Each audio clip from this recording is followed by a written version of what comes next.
Hi again then guys, and welcome to episode 43 of GT Masters, the review series for Gran Turismo's selection of GT class race cars. And some of these cars are vehicles which kind of straddle two categories at the same time, or they can at least seem to. And this is kind of one of those vehicles, because on first impressions, purely based on the visuals of the car, you would probably assume that this vehicle is technically a touring car, and although it kind of is in a broad sense, it's actually not. It's actually a GT machine, specifically in the Nürburgring Ring 24-hour race. It's a GT24 class race car, and is of course based on the Volkswagen Scirocco.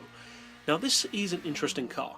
It has Spec, which is more impressive than you might expect it to be when fully tuned, considering that unlike many of the other cars in this series, which are of course predominantly based on existing high-performance sports cars or even super sports cars, this is nothing like that. This isn't a sports car at all. In fact, it's a sports coupe slash hot hatch to begin with. So how competitive could it really be against these other cars? Well, potentially competitive under certain circumstances. Now this car has a 2-litre turbo engine, it retains front-wheel drive like the road version, and it has some pretty impressive power. 567 horsepower fully tuned is not bad at all for a vehicle like this.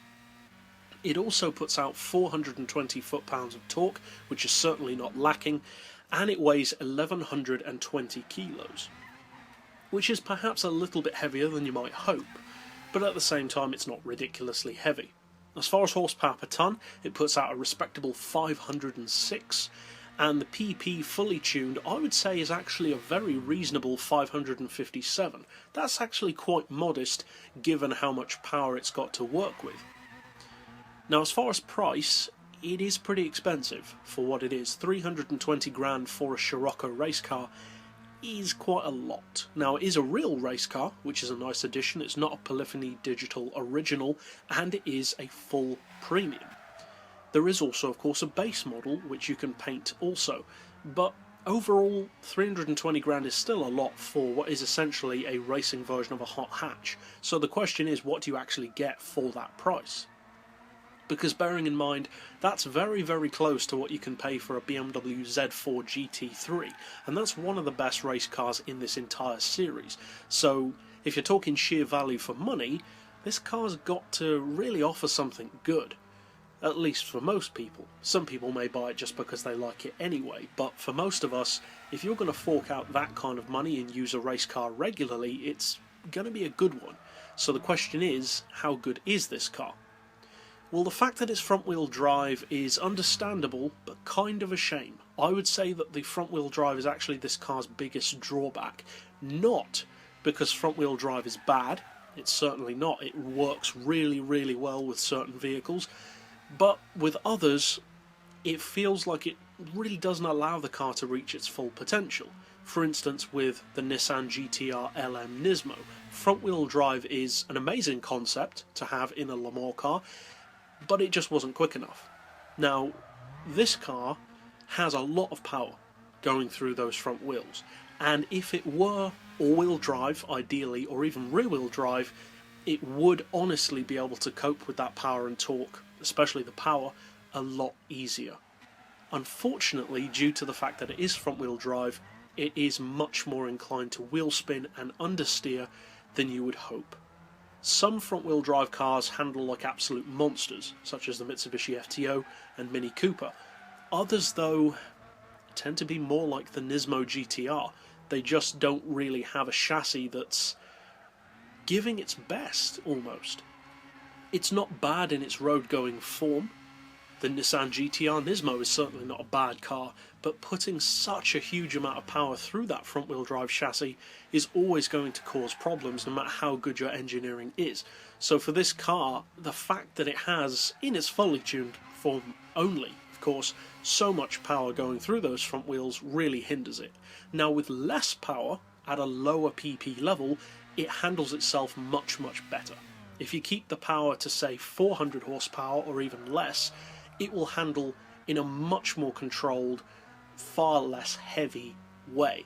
And it's a good race car to use, especially if you're going up against, say, touring cars, cup cars, maybe even some of the lower GT machines like the Cappuccino and the Lotus Elise. It has its uses, for sure. This car definitely does. But, as is fairly obvious, it has its limitations. It's not a bad car by any means.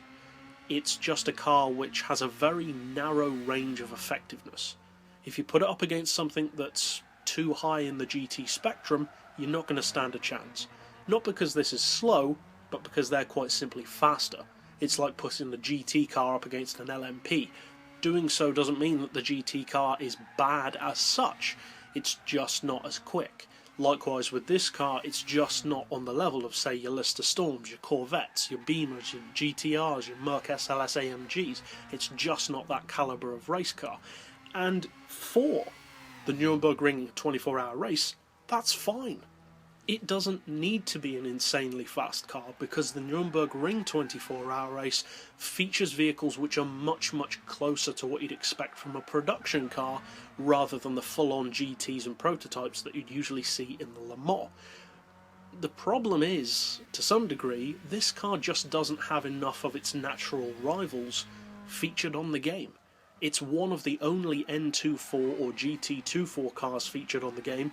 The next closest thing is the Nissan GTR N24, which is in a completely different category to this vehicle. It's totally leagues above it. And the car just doesn't have enough use. It doesn't have enough rivals to play up against. And although it's not bad, if you do decide to buy this car, be very wary when you use it. But that's it overall for this particular episode. I'll see you guys next time, and as always, thanks for watching.